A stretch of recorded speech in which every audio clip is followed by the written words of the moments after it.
कुछ भी नहीं रजिस्ट्रियों का है, जो मसला रजिस्ट्रियों का है वो सबसे बड़ा मसला 2018 से ये पैसे। अभी एक बुजुर्ग आए यहाँ पे चौक में, एक और बुजुर्ग थे आपके अलावा भी, वो साथ लेडीज थी उनके, वो आए, वो ये कहते हैं कि मेरा प्लाट है आर्चर्ड ब्लॉक में, मेरी रजिस्ट्री हुई है, प्लाट नंबर मुझे मिला हुआ है, वहाँ पे ब्लॉक किसी ने लगाए हुए हैं, मुझे वहाँ मकान नहीं बनाने दे रहे, मैं ऑफिस जाता हूँ, मुझे पोजीशन दे नहीं आ रहे मेरे साथ। इनसे पूछे कोई, क्या उनसे पैसे नहीं लिए आपने? रजिस्ट्री के पैसे लिए, उसको पोजीशन दे यहाँ पे, नहीं तो खुदा की कसम हम एक एक करके कान पकड़ के लाएंगे वहाँ पे प्लाट पे। वो दौर खत्म हो गया, 10-7 साल मुझे रहते हो गए और मेरे से पहले लोग रह रहे हैं। 2014-15 में मैंने यहाँ पे मकान स्टार्ट किया, आज हजारों मकान बने हुए हैं और ये बड़े मजे से बैठ रहे हैं, हमारे लोगों के पैसों पे ये अयाशी कर रहे हैं। कोई लंदन में है, कोई दुबई में है, कोई बेरगा में टावर बना रहा है, कोई कहीं टावर बना रहा है, और जहाँ पे लोग जो पैसा लोगों को लेके गए उसका पता ही नहीं है इनका। ये जो कमर्शियल बना हुआ है यहाँ पे, अंदर कम्युनिटी पैदा करें, एहतियात पैदा करें और मजबूत हों। खुदा की कसम जब तक आप खड़े नहीं होंगे, ये यहाँ पे 2-4 लोग मरेंगे तब जाके ये सीधे होंगे। उसके अलावा इनको टच से मस नहीं है। ये लैंड क्रूजर, और इनको देखो कल हमारे पैसे में कुछ यहाँ पे लाइनें मारता था प्लाटों के ऊपर, आज वो प्राडो लैंड क्रूजर में पीछे गाड़ियां आगे घूम रही हैं उनके। क्यों? हमारे पैसे पे ये लोग सारे ये कर रहे हैं। आप सुलेमान साहब से बात होगी, हमारे लिए मोहतरम है, वो यहाँ पे आए हुए, बात इस तरह की है कि ये सब लोग आप यहाँ पे रुकेंगे, बात हमारी होगी टू द पॉइंट। हम ना किसी के घर से खाते हैं, ना किसी से 1 रुपया लेते हैं, ना हमारे दिल में कोई लालच है। जिसने जो बात करनी है, जिसने उनसे कुछ लिया है वो हमें बताएं। हमारी कमेटी का कोई बंदा भी अगर 2 नंबरी करता है, खुदा की कसम उसको जूते मार के बाहर करेंगे उस कमेटी से। हमें किसी की कोई लालच नहीं है।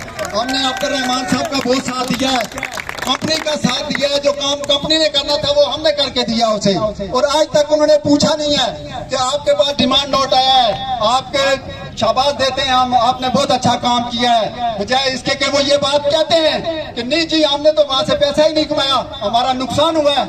नुकसान हुआ है तो यहाँ पे क्या करने आते थे? आप सब लोग लाखों रुपए जमा करा रहे हैं, डेवलपमेंट चार्जेस। और ये एक मैंने कल देखा है, ये उस्मान साहब का एक प्लाट है, उसके 8 लाख रुपया ट्रांसफर फीस बनती है रजिस्ट्री की मद में और डेवलपमेंट चार्जेस की मद में, पोजीशन की चार्जेस में 8,50,000 रुपए बनते हैं 4 मरले के प्लाट का। खुदा के बंदो, ये आप लोगों को लूट के लेके जा रहे हैं और यहाँ से पैसा लेके बैरून मुल्क के इन्वेस्ट करते हैं और यहाँ से लेके दूसरी सोसाइटियों में इन्वेस्ट करते हैं। तो इनको चाहिए ये कि हमारे ऊपर खर्च करें जो पैसे हमसे लेके जाते हैं। क्यों? हमको चोरी के लाए ये पैसे? हमने ये पैसे बड़ी मेहनत करके, फौज के चंद ऑफिसर उन्होंने मुझसे बात की है, जिनमें जनरल हैं, ब्रिगेडियर हैं, कर्नल हैं, उन्होंने ये कहा है कि हमारे जेसीओ के प्लाट हैं, हमारे हवलदार के प्लाट हैं, हमारे सिपाही के प्लाट हैं, और इन जालिमों ने एक पिक्चर भेजी है, उन्होंने जो बंदा एक जिसको डेथ हुई है खुदा की कसम उसको प्लाट नहीं दिया इन्होंने यहाँ पे।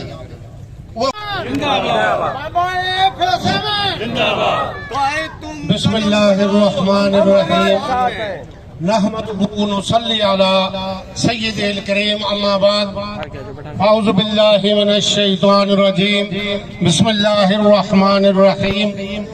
मैं फेज 7 के तमाम अलॉटीज का और उनके जज्बे को खराज तहसीन पेश करता हूँ, और आपकी कमेटी ने जिस तरीके से जदोजहद कर कर अपने हक लेने के लिए डिमांड नोटिस निकलवाया है, उस पर भी मैं आप सबका को खुशामदीद करता हूं और खराज तहसीन पेश करता हूं। आज जिस तरीके से आप अपने हुकूक के लिए निकले हैं, इंशाल्लाह अगर इसी तरह इत्तेहाद और इत्तेफाक के साथ आप अपने इत्तेहाद को जारी व सारी रखेंगे तो इंशाल्लाह ताला किसी की कोई जरूरत नहीं है कि वो आपका हक अदा न कर सके। बिजली और गैस के पैसे ये कई सालों से ले रहे हैं और हर एक प्लाट से इन्होंने वसूल किए हैं। अब अगर मेन बिजली की लाइन के लिए इनके पास पैसे ये नहीं देंगे तो ये सवाल ही नहीं पैदा होता। ये इनका काम बनता है, तीनों कंपनियों का काम बनता है कि फील्ड फॉर 25 तारीख से पहले इसको डिमांड नोटिस वो जमा करवाए, इसलिए कि मैं लाइन का वहां पर लाना ये कंपनियों की जिम्मेदारी है, ये अलाटीज की जिम्मेदारी नहीं है। इन्होंने 1 लाख रुपया, 1.5 लाख रुपया, फिर 2 लाख रुपया डेवलपमेंट जो फंड लिया है, पैसे लिए वो इसी की मद में लिए हैं। ना इन्होंने कोई गली बनाई है, ना इन्होंने कोई और काम किया है। ये सिर्फ और सिर्फ जितनी रिकवरी हुई है इन्होंने करोड़ों रुपए, 80 करोड़ रुपया तक, जहां तक मुझे मेरे नॉलेज में है कि 80 करोड़ रुपए तक आपकी बिजली और गैस की लाइनें बिछाने की मद में इन तीनों कंपनियों ने वसूल कर लिए हैं। तो क्या वजह है कि 4 करोड़ रुपए अदा करते हुए इनके पिछले अगले सारे मर जाते हैं? शर्म आनी चाहिए इनको। मैं सबसे आगे होऊंगा, सफेद दाढ़ियों वाले सबसे आगे होंगे, उसके घर में जाकर बैठेंगे। मैं सबसे आगे बैठूंगा। जिसने फांसी देनी है, जिसने गोली चलानी है, सबसे पहले मुझे चलाए। ये खड़े हैं, मैंने इन सबको कहा है कि मैं सबसे आगे लगूंगा। इत्याद की जब भी बात की, मेरे साथी कहते लोग नहीं आते हैं, आप फिर लीड करें। मैंने कहा जिसने गोली मारनी है मारे मुझे।